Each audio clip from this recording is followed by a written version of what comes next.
So yeah, there's about a fair few cars out here. I'm gonna not really help out, but we're gonna go for a bit of a wheel. I said I'm out here back test my lock rooms, make sure that it works.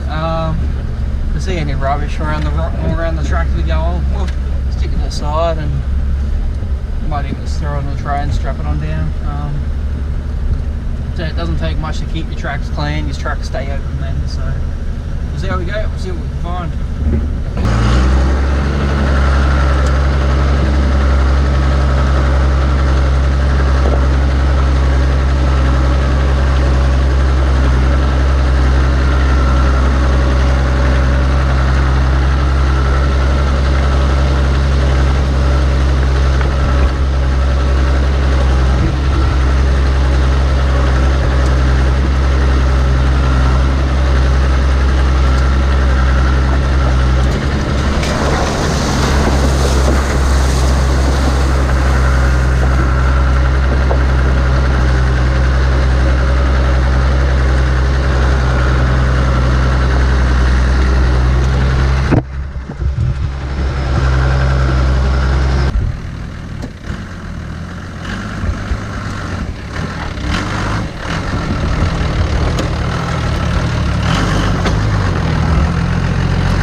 I don't think you heard me.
That's what happens when you four-wheel drive alone. Utes diffed out. I did actually walk this damn thing with a stick too, but I didn't check the passenger side, and it's rolled to the passenger side and diffed out that way.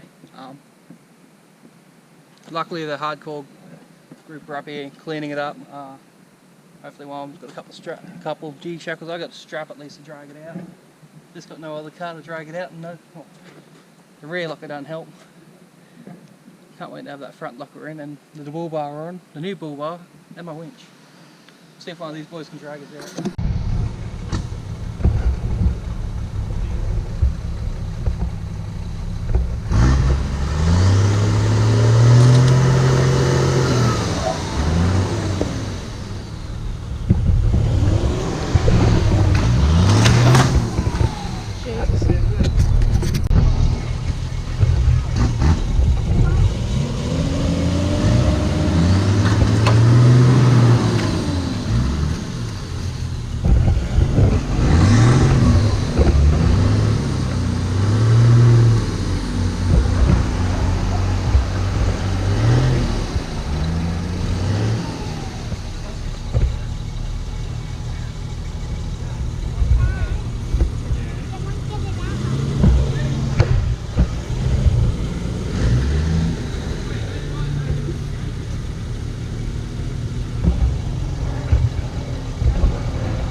Oopsie.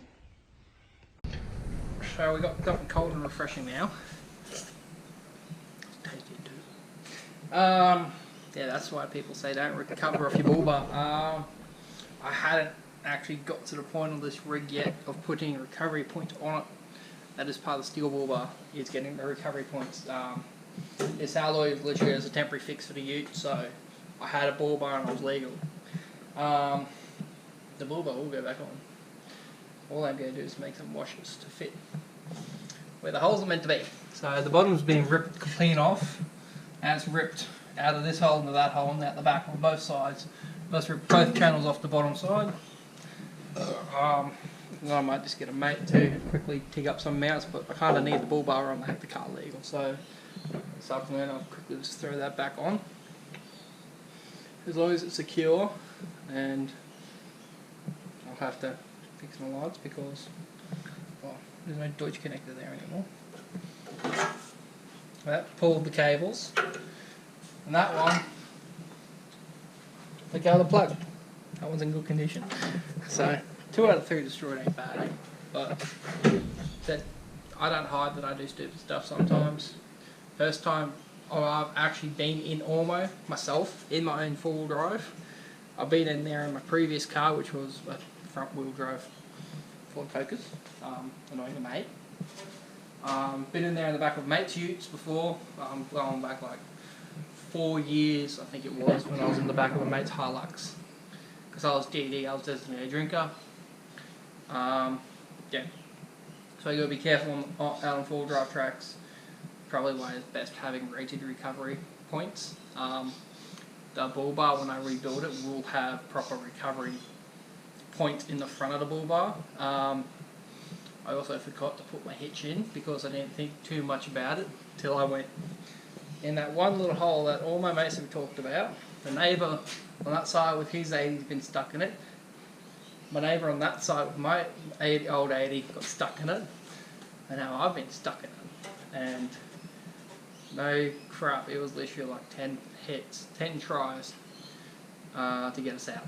And we finally got out after 2 cars were yanking on each other to get me out. Sadly, I was recovered by a Nissan. There's an 80 in front, it's fine. Who bloody cares? It's a 4-wheel drive. He was the only one there who had the weight. So he was almost 3 ton in a dual cab nav with a canopy. So except for getting other single and space cab, you know, it was a chopped 80 with reduction gears. That's not going to do much. But he was yanking off the front of the nav to keep the nav's nose down. And that pretty much helped get me out in the second pull in the end. But pretty much the lesson learned here, don't pull off your bull bar. If you do, probably go around there, but we were trying not to crush the bull bar. Instead, we bent the edge of the post, and as you can see, this isn't like thin alloy. This is like thick alloy. Like she's thick. But that, I guess, is in comparison is about 2 or 3 mil steel. You've got like 6 mil mounts to your chassis, so again you're at about a 2 or 3 mil steel. This bull bar does have holes in the front of it, down the front. We couldn't get a shackle in them, so kind of has recovery points in the bull bar, but they're not big enough. So on my bull bar, I'll be making custom mounts, and it's just part of stuff. I definitely wasn't going to leave my ute in there. I was not going to leave the car sitting there. Either way, it was going to come out. Whether I end up having to go on some group pages and trying to get a Unimog or something out, because I know there are Unimogs in this area. So, and there was actually meant to be one out at this meet. Well, from what I had assumed, there was one. But I reckon a Unimog with crawler gears would have got me out one or two hits. Again, because you've got the power, the weight. Again, your big tyres. That's why I got stuck in the hole, because I don't have big tyres, I have 33s. Also, done the one thing I said don't do. One thing a lot of people say don't do, do not go full driving by yourself unless you can recover yourself. There's no way anyone will self-recover out of that. Like, we've busted my snatch strap, we busted 2 other snatch straps, we busted a winch extension strap. We done a double line pull in like the first 4 goes, and I don't know if it was because it was just cheap or what, but well, there's meant to be a pulley in there. So I don't know if it's because it was a cheap or I don't exactly know how they go. But this will make sure that from now on I do have my recovery kit on board. As mostly some people see in the videos, and when I'm working on the ute, if you see my ute out the streets, my snatch strap always stays rolled up in my spare wheel, because it's the one thing I've always found I needed. Whether you're on the side of the road, at a boat ramp, a snatch strap is always handy. So just make sure I had it kept still on his shackles. So, but at the end of the day, we got it out. Took a fair bit. Took us about an hour or 2 to get it out. It's part of 4-wheel driving. It's why we have them. No real damage to the vehicle that I can tell. To me, something does feel a bit off about it, but it could be the fact that I've just gone through pretty much like my first hectic being recovered. Yeah. So, see how we go. Thanks for watching.